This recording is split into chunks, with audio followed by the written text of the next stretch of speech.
Hello, everybody, and welcome back to Gript Media with me, John McGuirk. And this is a special, very special edition of The Week That Really Was, which is usually co-hosted by my colleague Sarah Ryan, who couldn't make it at short notice, unfortunately. But joined, you'll be pleased to see, by somebody almost as impressive. He is the former chief of staff, former senior advisor, I should say, to President George W. Bush. Played a very senior role in the last Republican campaign to win a majority of the popular vote in the United States presidential election. And as Americans go to the polls today, we thought, who better to walk our viewers through what might happen tonight than Mr. Karl Rove. Karl, thank you so much for joining us. Well, thanks for having me. Good to be with you. We'll start with the easy question, Karl. Who's going to win and why? Damned if I know. I've never seen a race like this. First of all, just think about the chronology of the race. We started out about a year and a half ago with the two likely nominees of the major political parties, Donald Trump for the Republicans and Joe Biden for the Democrat, the two most unpopular prospective nominees since Gallup began asking favorable and unfavorable questions about the nominees in 1936. And then we had a debate on June 27th, 3 months before any other presidential debate in history. Absolute debacle for Joe Biden. On July 21st, he withdraws. About 3 weeks later, Donald Trump is standing in front of an audience in Butler, Pennsylvania, and a rifleman with a scope 125 yards away turns out to be, thankfully, a terrible shot. Otherwise, the former president of the United States would be dead. And a few days after that, the Republican convention begins. I've been to every convention since 1972. I've never seen one like that because it ended with the acceptance speech of Donald Trump, who began his speech with 18 minutes reflecting upon his near brush with death. By that time, Kamala Harris had sort of consolidated the Democratic support. We then had a Democratic convention that was different from other Democratic conventions in that it celebrated America and ended on a highly positive note, celebrating the American dream. And we've been, a debate on September 10th, and yet the race in late September and throughout October has been relatively stable, with the two candidates separated by nationwide a couple of points at most, and in the battleground states generally by a fraction of a point. And I've never seen anything so stable or so close in my life at a presidential level. Do you think, I've seen some people in recent days suggesting, Nate Silver, for example, that some of the polling there's been a lot of herding in the opinion polling. Do you think that's a real thing, or do you think it really is as close? Do you think there's a chance we might be surprised in one direction or the other this evening as the results come in? Well, we might be surprised because people are trying to make certain that their samples are reflective of the division in 2020 in these battleground states, which was close. But no, I don't think there's some systematic effort by the pollsters to cover their posteriors by saying it's too close to call. I just think it's too close to call. Now, will things break one way or at the end? Typically, elections do break one way or the other. That is to say, the 5 or 6% of the electorate that's undecided divides, 4 points for one, 2 points for the other, 3.5 for one, 2.5 for the other in these battleground states, and it looks like it's been, moved one way or the other. But look, we don't know. This is the uncharted territory, and I think it's going to come down to the handful of states. 43 states in the District of Columbia are going to vote the way that we anticipate that they'll vote, and it's going to come down to these 7 states that are oh so close in virtually every instance. Those 7 states are Pennsylvania, Michigan, Wisconsin, up in the Rust Belt, and then the Sun Belt states in the east and the west: North Carolina, Georgia, Arizona, and Nevada. The first of those to declare will be the polls will close first in North Carolina. Now that's somewhere where Trump should be favored. But if you're an Irish person, you're watching these results come in tonight, and you're going into the data, you're looking on the website, what counties are key there, and what will you be looking for when you're sitting in the Fox News studio looking at the data? Well, Georgia and North Carolina both come in at roughly the same time. In North Carolina, I'm going to be looking at how big is the Democratic vote in Wake County, which is Raleigh-Durham area, and how much there are some black counties north and east of there that are near the Virginia border. They're not big counties, but they're going to report the entire vote probably pretty quickly. And I'm going to be looking there to get a sense of black turnout. And then I'm going to be watching Mecklenburg, which is home of Charlotte, the state's biggest city. And traditionally, Democrats, particularly in the black community in Mecklenburg, come in, they punch below their weight. And if they do punch below their weight in the early voting and the election day voting, then in all likelihood, Trump takes the state. It's going to be hard, though, to figure it out because we're going to have the western part of the state has been deeply affected by this Hurricane Helene. And while the early voting there is off the charts, the question is, were those people just getting it out of the way because they weren't going to be around on election day or didn't want to be bothered with turning out? In other words, are we cannibalizing the election day turnout? In Georgia, I'm going to be watching a couple of counties like Clayton County, which is a heavily black county south of Atlanta. For Harris to win Georgia, she's going to have stronger black turnout and at least as much black vote as Joe Biden had in 2020 when he carried the state by just over 11,000 votes. But I'm also going to be looking at these suburban counties like Forsyth and Cherokee to see how white suburbanites, better, college educated, particularly women, vote. In fact, everywhere I'm going to be looking at the exit polls on, is her advantage among women bigger than his advantage among men? If that's the case, if it's equal to or bigger among women than it is among men, then it becomes mathematically impossible or at least very difficult for him to win. Yeah, so women, according to the early voting figures that I saw, have been turning out at a slightly higher rate, but that is to be expected, I think, because Democrats tend to vote earlier and Democrats are disproportionately women, or women are disproportionately Democrats. Yeah, and women make up traditionally 52 or 53% of the electorate. There are just more women around. Men have a higher mortality rate, die earlier, and have a higher mortality rate than do women, and men have a lower participation rate than women. We'll mention one state very quickly before we move on, which is obviously the key one. Everyone thinks that the tipping point state, so to speak, is Pennsylvania. He or she who carries Pennsylvania becomes immediately a favorite in all the odds. Right. There, I guess what you're looking at is the counties around Philadelphia, really, isn't it? Yes, it's Bucks, Montgomery, Delaware, Chester. The question there is some of these are historically Republican. All of them used to be historically Republican, but they've drifted away. And the question is, particularly in Bucks, Bucks now has regained a Republican registration majority. Can Trump regain some of the suburban strength? James Carville, the Democrat, once famously described Pennsylvania as Philadelphia on the east, Pittsburgh on the west, and Alabama in between. And so the question is, can Trump run well in Alabama, that is to say, these small rural counties in the state, and do better in the suburban areas around Philadelphia?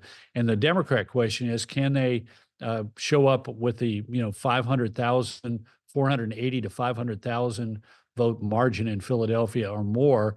And can they also, in Allegheny County in the western part of the state, can they come out of there with a sufficient enough majority to offset the losses they're going to they're going to see in virtually every other county in the state? One clue is going to be Erie County, which voted for Obama, voted for Trump one time, and voted for Biden the other. And then also Reading, which is a majority Hispanic population. 4% of the state's population are Puerto Ricans. And so it's going to be interesting to see if there's a negative reaction to the Madison Square Garden comic.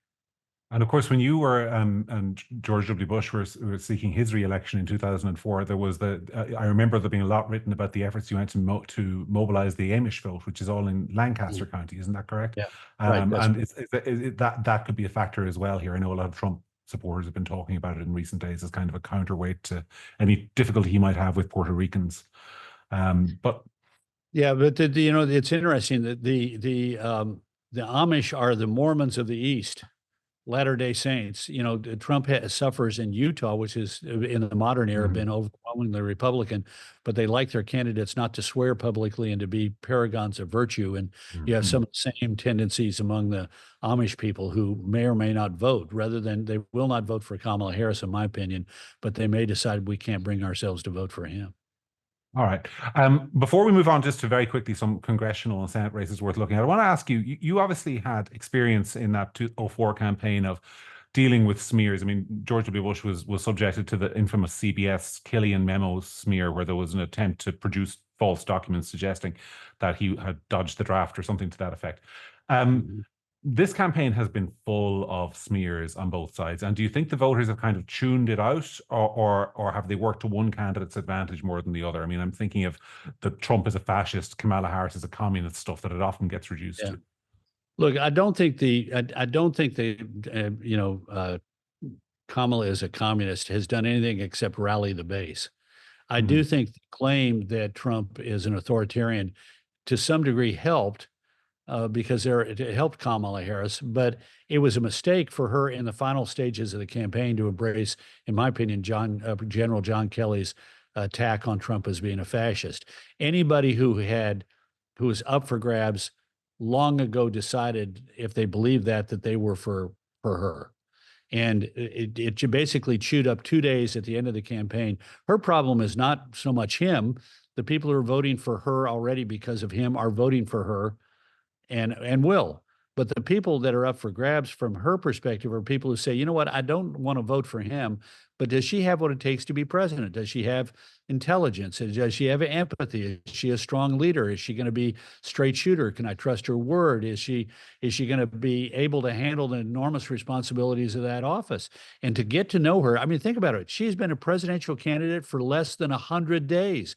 At this point, we've normally been subjected to almost 2 years of knowing who you are and learning a lot about you. So for her to go out there and say, I agree with John Kelly, it basically chewed up 2 days where she had a chance to say instead, here's who I am, and here's why you can come to believe that it's right for you to vote for me. And she lost that. And at this point of the campaign, time is one of the most valuable things, if not the single most valuable thing that a candidate has. So do you think then, talking about time, that it was a mistake for Donald Trump to go to Madison Square Garden at the weekend?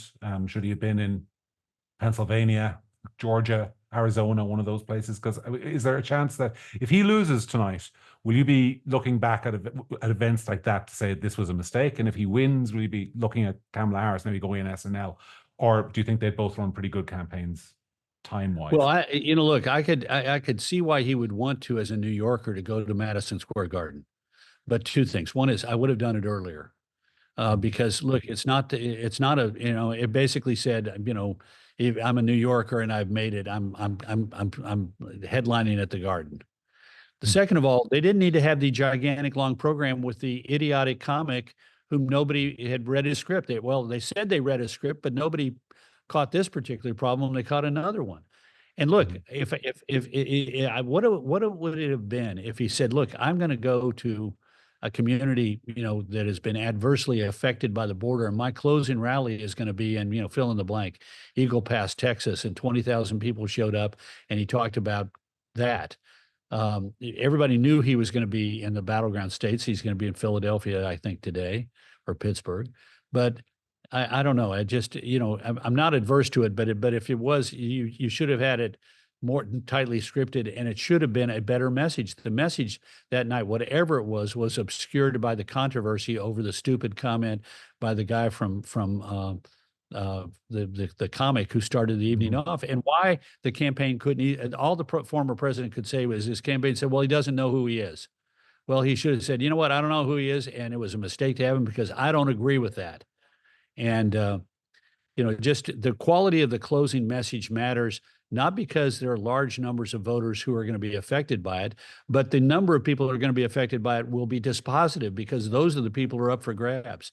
And so his closing message, which is not a bad one, she broke it, I'm going to fix it. He needed more time to draw attention that night to the material that went into that phrase, not just simply, the bad comic joke. Yeah.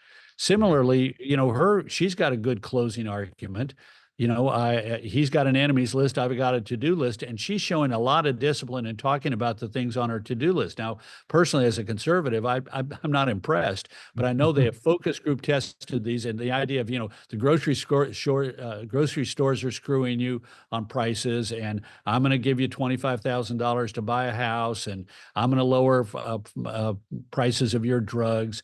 These things they've tested very carefully, and she repeats them endlessly, and they are frankly having an effect. They have diminished the lead that he has enjoyed since she got into the campaign on who's better able to handle the issue of the economy and inflation. Okay. Well, look, I know you don't have very long left, so my last question to you is going to be: there are obviously hundreds of other races up and down the ballot. You've got the control of Congress at stake. You've got the Senate at stake. For whichever candidate wins, this is going to be vital because to pass an agenda, they need friends in Congress. Do you have the Republicans as slight favorites to take the Senate with races in Yes, West well, Virginia they and will Montana? take this. They'll take the Senate for certain. West Virginia and Montana will give them 51. That we will not lose Texas or Florida. My gut tells me that we have a good shot in Ohio, which would bring us to 52. And then when you look at Wisconsin, Pennsylvania, Michigan, and maybe Nevada, we may pick up one or two more there. People need to keep in mind, though, that the highest number we've had in the modern era is 55. So if we get to 53 or 54 or 52, it ain't a bad night for us. House is pretty close. You have to sort of say the Democrats have the upper hand. There are about 17 House members who are Republicans who are in districts that Joe Biden carried, that she's likely to carry. There are only 5 in Democrats in seats that Joe Biden lost and Donald Trump won, and so they got an advantage. No party's going to have a big margin in the House, though, in my opinion. Okay. Well, look, Karl, we look forward to watching it unfold this evening, and you'll be on, I think, Fox News as the results come in. So Irish people can tune in for Karl's analysis, which will be a lot sharper than mine, I'll tell you. So thanks so much for joining us. Really appreciate your time. It's an honor to have had you. And look, we might even have you back after the election for a post-mortem. Who knows? Thanks, Karl. There we go. Thank you, sir. Appreciate it. Bye. All the best.